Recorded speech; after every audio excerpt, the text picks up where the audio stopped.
Hello and welcome to the Ladies Football Show on the 42 in conjunction with the LGFA. My name's Emma Duffy, I'm your host today, and I'm delighted to be joined in studio by Tipperary manager Shane Ronayne and by Meath captain Niamh O'Sullivan. Welcome.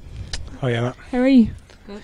We're back from a busy morning in the Crow Park Hotel, aren't we? Yeah, long morning I suppose, but it's great to see the huge crowd there this morning and big media interest in it, and that's only it's only right for everybody who's involved in it, and just even from last year's Captain's Day, this is even bigger again, and it's getting bigger all the time, so it's a fantastic morning. Absolutely, and it was a busy day for yourself as well, Niamh? Yeah, first experience, so it was great, but it was also great to meet the other girls from the other teams as well, and to get chatting, and hearing about how they got to the final. So it's been a fun morning. Busy. And I suppose looking back through the league as a whole, so Tipp obviously in Division 2 final against Cavan on Sunday, and Meath in the Division 3 final against Wexford on Monday. You've both kind of had quite successful campaigns obviously to get to where you are, and look, it's all coming down to one big final on Sunday. Yeah, I suppose in the difference to the men's, that both teams go up in the men's, Sunday and Monday's games, it's winner takes all, and especially for the Division 4, 3 and 2, to gain that promotion, it's a huge thing. And like last year with Tipp, took a replay to beat Wexford, and it was so important, we felt, for the progression within the county and for our own team to get up into Division 2. And I'm sure Wexford and Meath are the same again Sunday. They want to progress, and if they want to win the All-Ireland this year to go up a senior, they're better off playing in a higher division. And we've certainly we feel that has really helped us this year now going forward and going into the championship, that we were playing at a higher grade. And I'm sure the girls in Wexford and Meath are going to feel the same about it. It's very important, and it adds a bit extra spice, I suppose, to the game, that the winner goes up, and that's going to show. It's going to make it very interesting games over the weekend. Absolutely. And Shane, I suppose, to be on the verge of Division 1 football, to come from winning Division 3 last year and the intermediate title obviously in September, it's been an incredible rise for Tipperary. Yeah, look, I suppose the year before, even before I got involved, they got to the All-Ireland semi-final, beaten by a point. They lost the league final that year in the replay by a point. So, look, we were going in working with good raw material. We didn't have to press a magic button, and all of a sudden it was going to work. We built on what had been done the year before, and it was, I suppose, the disappointment of the year before drove the girls on, and I suppose it got them over the line in games last year, when maybe the previous year they hadn't got over the line. And we won the tight games last year, and I think this year then the girls have kicked on. And I suppose there was a big bounce after winning the All-Ireland. There was a lot of confidence in the camp, and I suppose maybe the pressure was off then as well. They were up, maybe outside the camp there wasn't a lot expected of us, probably stay up in the division, but within the camp ourselves, we thought we could go far this year. And I suppose, but the pressure was off, and we were able to play with a little bit more freedom and things like that, and we achieved our goal of getting to semi-finals. And when you get to semi-final, you want to win it, and the same as we're in the final now, we want to win, and if we don't win, we'll be disappointed Sunday. But still, we have made great progress this year within Division 2, and a lot of awkward trips there, and we only lost one game to Waterford in the last league game. So look, we're very happy with where we're going, and hopefully moving in the right direction as we head into the summer for the championship. Absolutely. And I suppose, Niamh, as well, Meath have had a fairly incredible rise. You were kind of nearly down in the doldrums for a few years there, and to be contesting now a final and to be kind of back where you want to be, obviously that's a nice feeling. Yeah, no, it's a fantastic feeling, because Meath has been down in dumps, as you said, for a couple of years. There was a problem with players going to J1s, and you can't stop girls going away, and then you had girls that want to retire as well and finish off the game. So we were just finding it hard to keep girls interested in Meath football. But luckily last year we got new management in, and they've just revived the whole team, the passion for the jersey. Everyone wants to go out and play for Meath now, and the most important thing is we're getting minor players up. They're making that transition to the senior team, so it's been absolutely fantastic. We had a good league camp game. We were happy. At the start of the year, we put out that we want to get at least the semi-finals, so we've done that, so we've got to the final now. But our next target is to win 3 games in a row, because no Meath team has done that in the last number of years. So Monday's our 3rd game in a row, so hopefully we'll come out the right side. Absolutely. And I suppose looking at those few years where things were a bit down for me, there was kind of changing with management and girls weren't coming through and stuff like that. Look now, like there's some incredible underage players like who have made the leap up to senior, and they're really kind of pushing you on as well. Yeah, like we've 5 girls in at the moment. We've like Judy, who's the sub goalie, Katie New, who's our cornerback, she starts, Orla Lally, who's the fullback, she's starting for us well, and we have Ali, another goalie.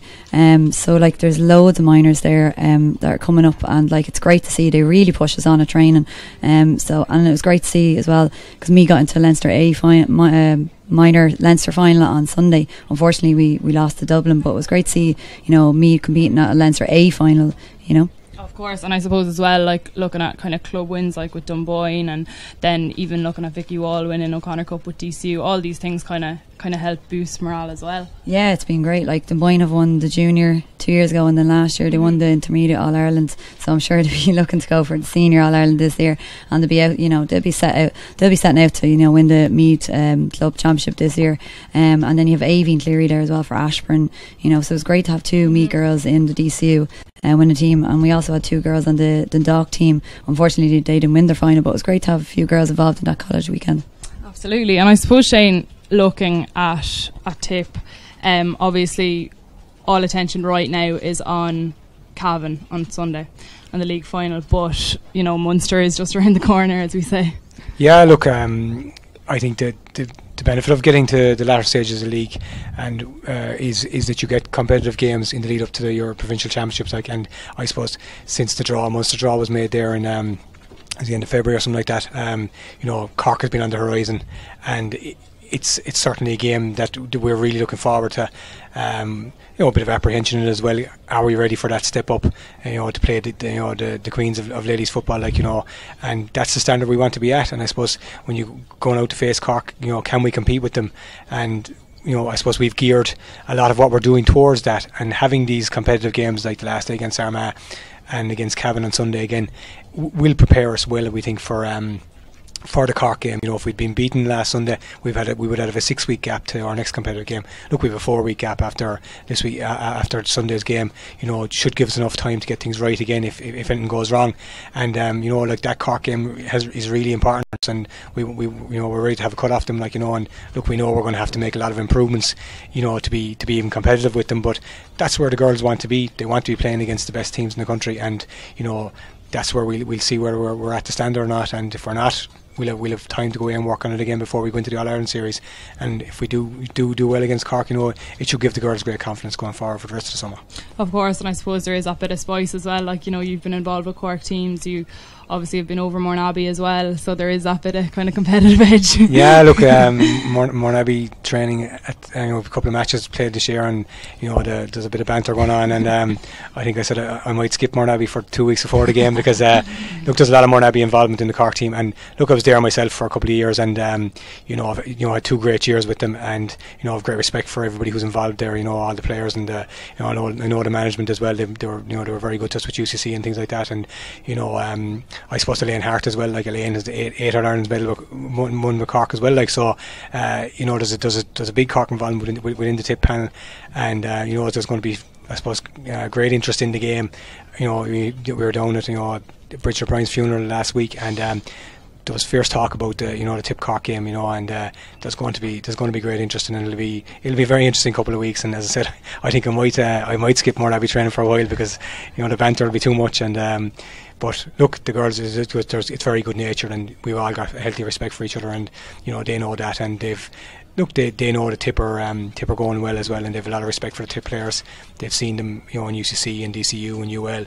You know, they're playing at the top level in colleges, so you know, Cork know that Tipp are a good team.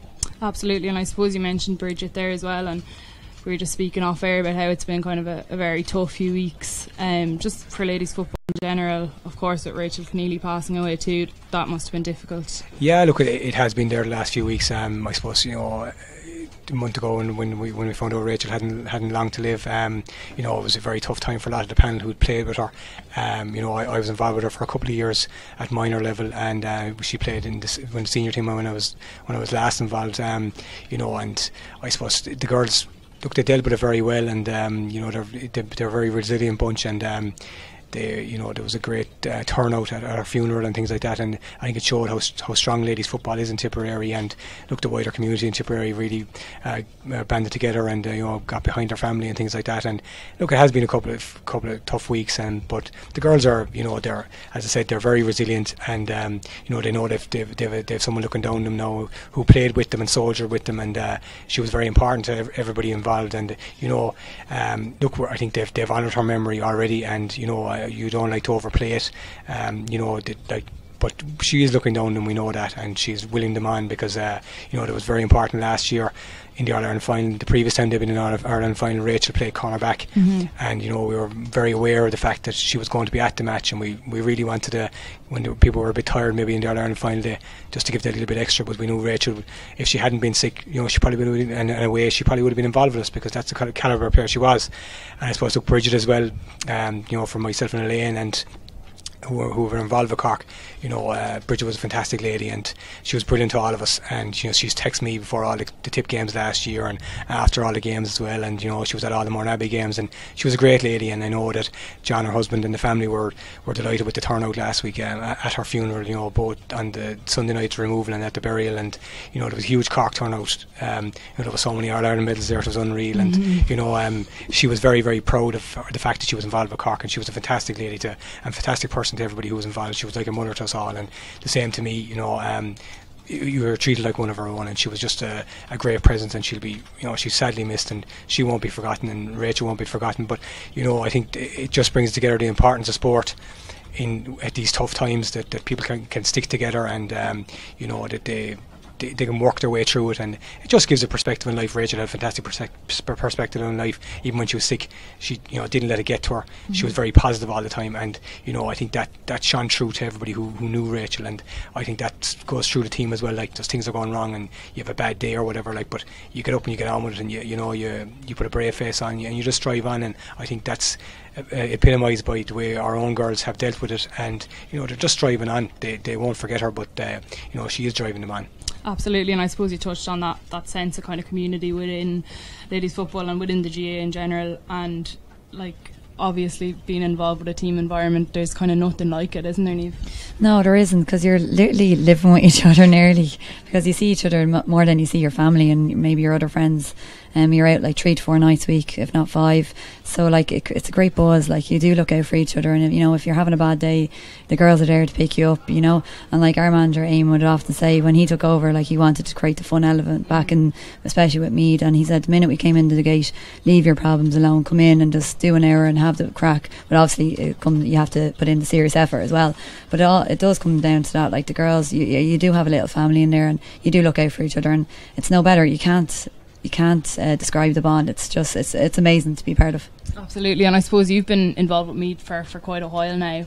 You came in when you were 18? Yeah, 18. Yeah, I came in for a few years, and it was hard because I was young and I wasn't used to it. I remember one of the games was being televised, and sure, I'd never experienced that before, but I was lucky. I had a clubmate, Karen Bow, on the team, and she was just, said, just look, it's another game at the end of the day, don't worry about it.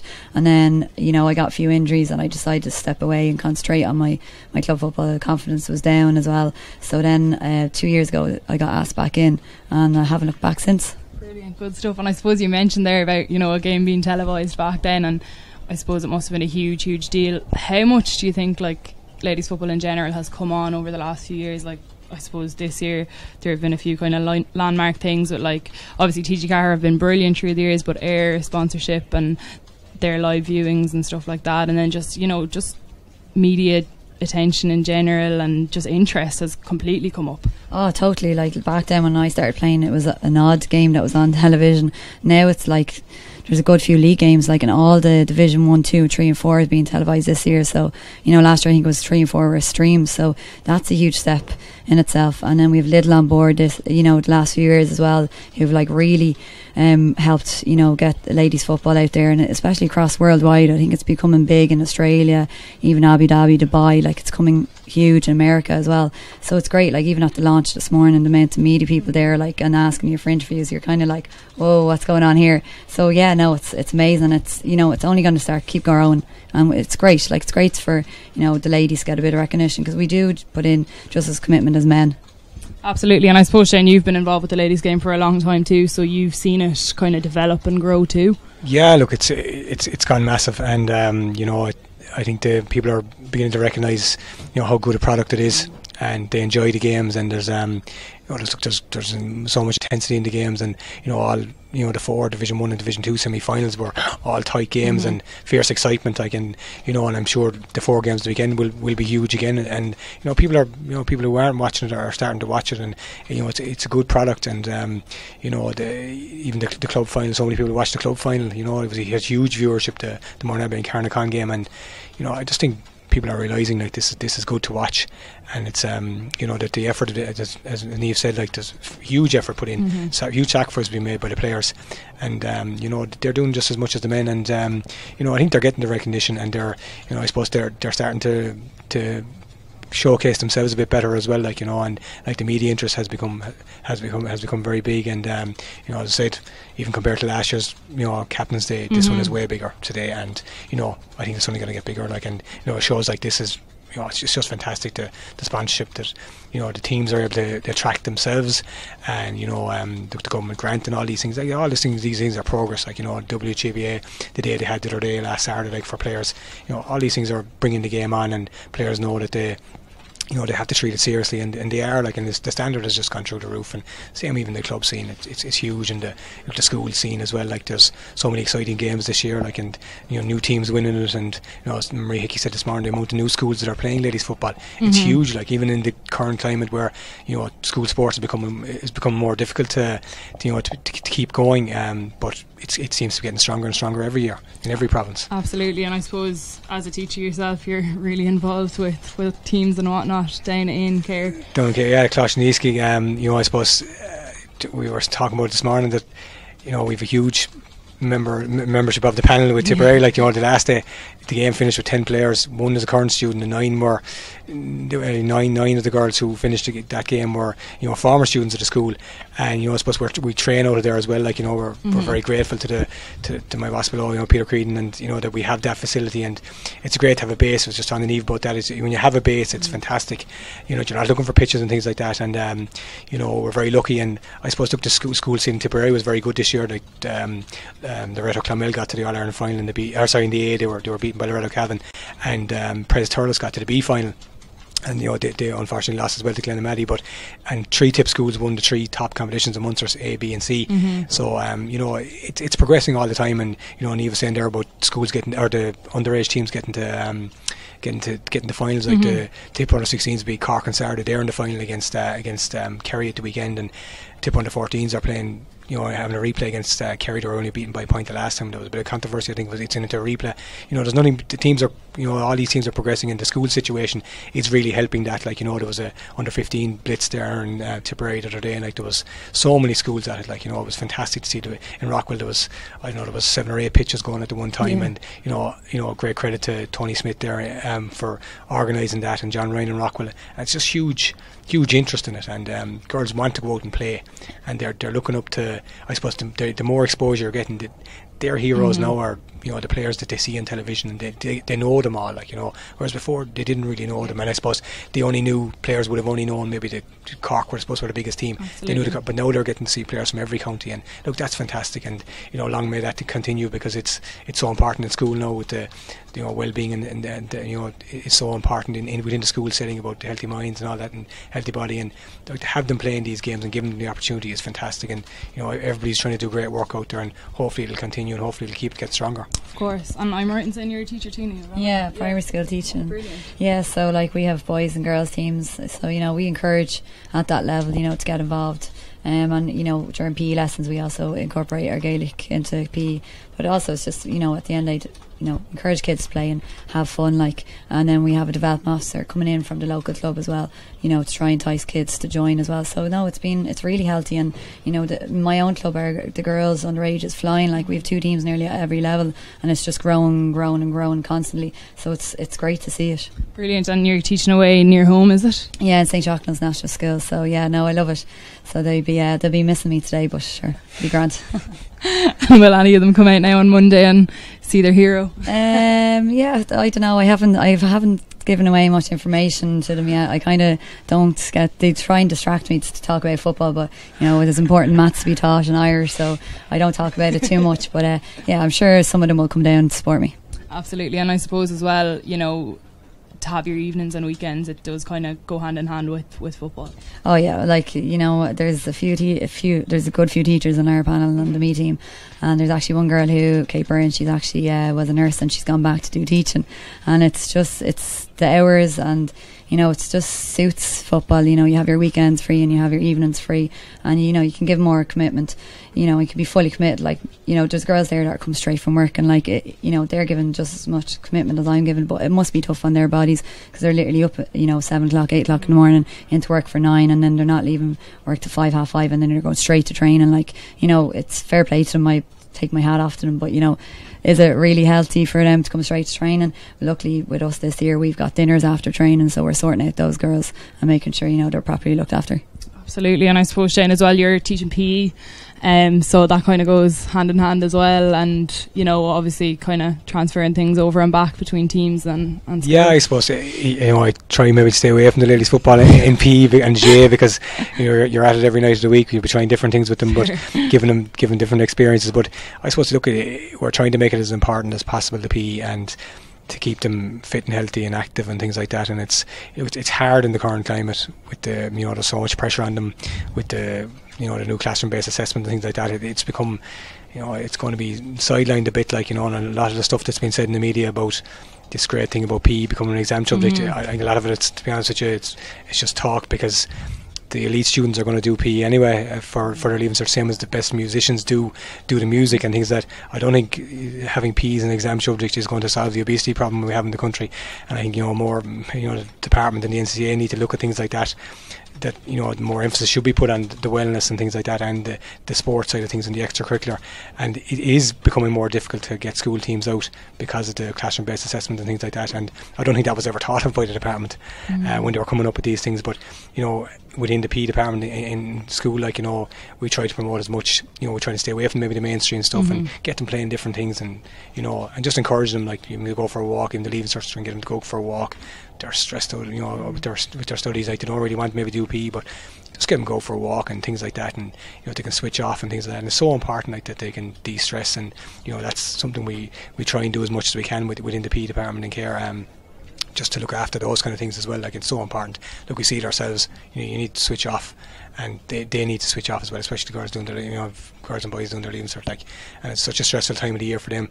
But going off for a 20-minute walk, half an hour walk is so good for them, to just switch off, and I suppose that's something we try and encourage as much as we can. And just as I said, I suppose the department and the NCCA need to start looking at those things instead of coming up with all these great ideas about classroom based assessment. And when you can't go, we know now next year there's going to be curtailment in sport and in lots of competitions. I know that in Tipp, in the boys section, we've decided to end some competitions, put them into blitz days, because teachers can't be gone for 4 days. So they've just gone for one now, and that's just the way it has to be, and I suppose that's the way it's going to have to go forward in lots of sports, which is disappointing. But we'll try and adapt as much as we can, and hopefully maybe there can be changes to come again in the future with regards to all those classroom based assessments. Good ideas, but they seem to forget about the fact that the kids are going to be trying to do an extracurricular as well, not just sport, music, whatever, drama.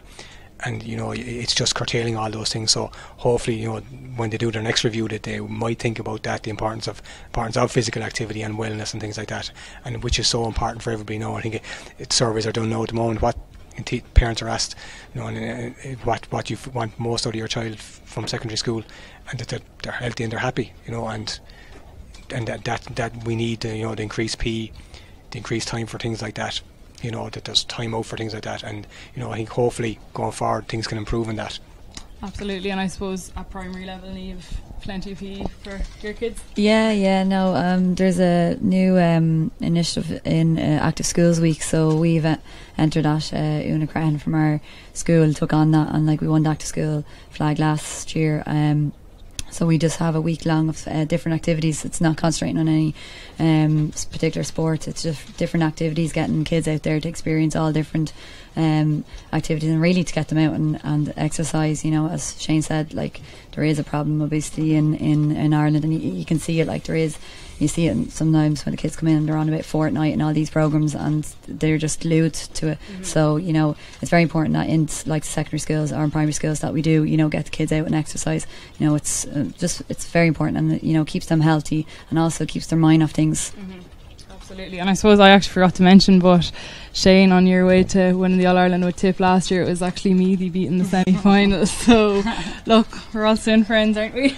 Yeah, no, like no, that was like, well, we won Leinster, we bet Wexford, and I'd say a lot of people thought that was a shock at the end of the day, but we were delighted, and we were always setting out to win Leinster, and then we bet Clare in the quarter final, and that was like one of the best matches I've ever played in. It was literally up and down the field non-stop, and then we got Tipperary in Thurles. Like, I think a lot of us were mesmerised when we walked into Thurles, because no one has seen like such amazing stadium with restrooms. It really, we were just mesmerised and amazed by it. Like, like their unbelievable side, the likes of like Ashley Maloney, Ashley McCarthy, and even Samantha in the backs there, like Ismark Samantha, and she just doesn't give you an inch. So we knew going into that was going to be a battle, but we said it also that we'd nothing to lose. Like, no one ever thought Meath would have been in an All-Ireland semi-final, and at the end to be within a goal of them was pretty amazing. Even though I did go to the All-Ireland final and it was tough to watch, I was delighted to see Tipperary win at the end of the day. Like, they're a great team, and to go unbeaten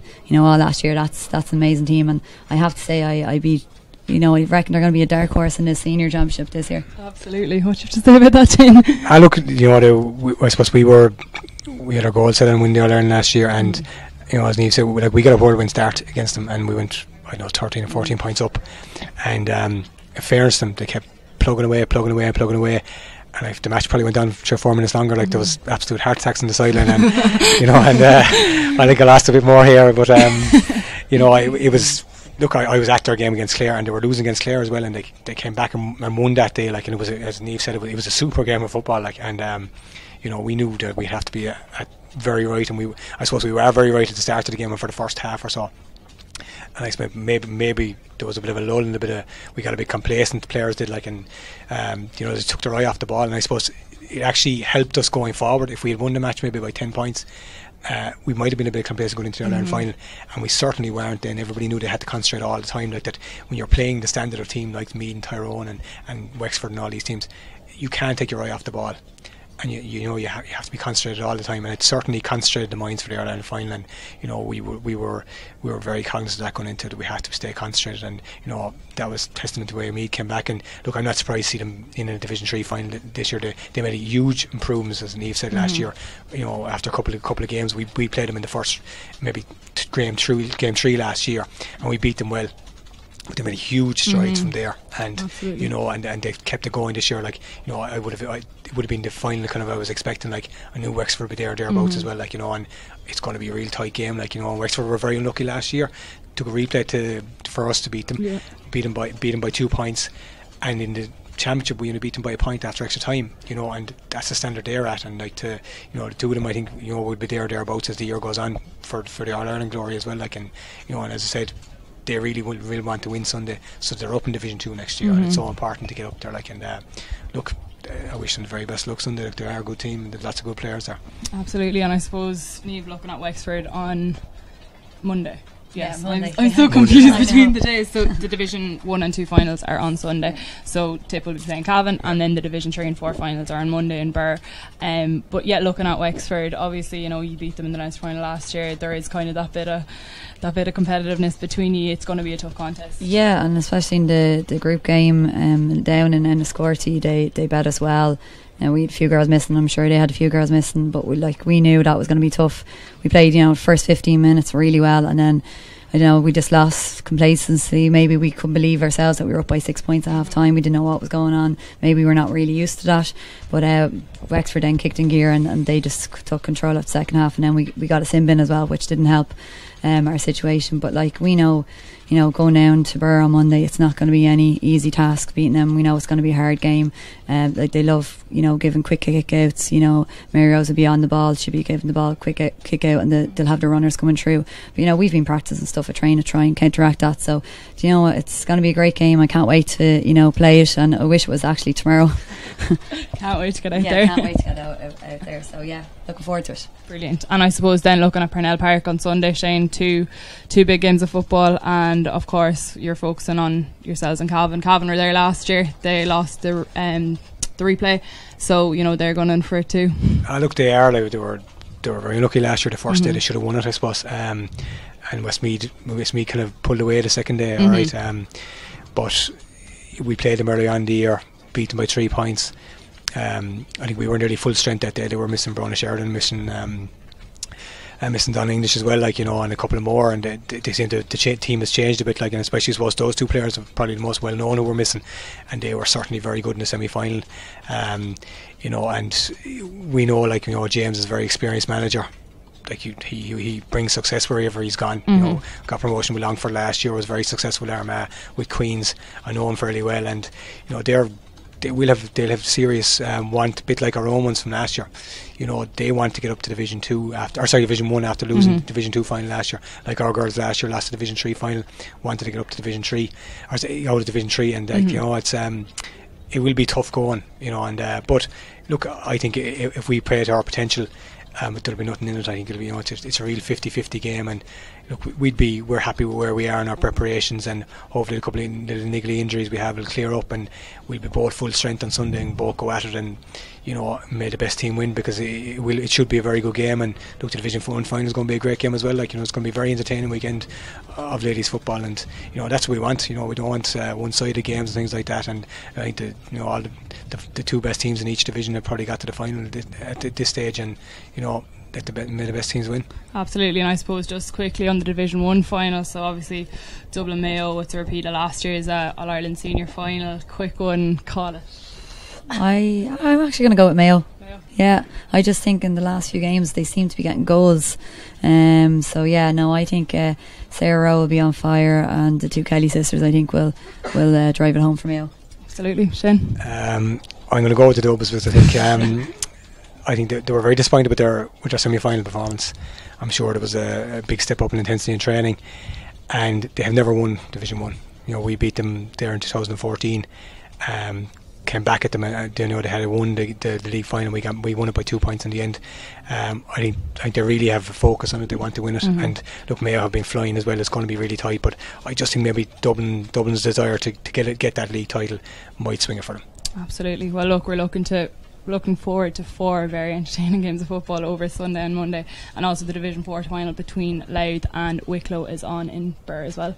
Is that on before or after you guys? No, that's on before too. Yeah. Okay, cool. Well, look, thank you very much for calling into the studio, Niamh and Shane. Thanks a million, and best luck now on Sunday and Monday.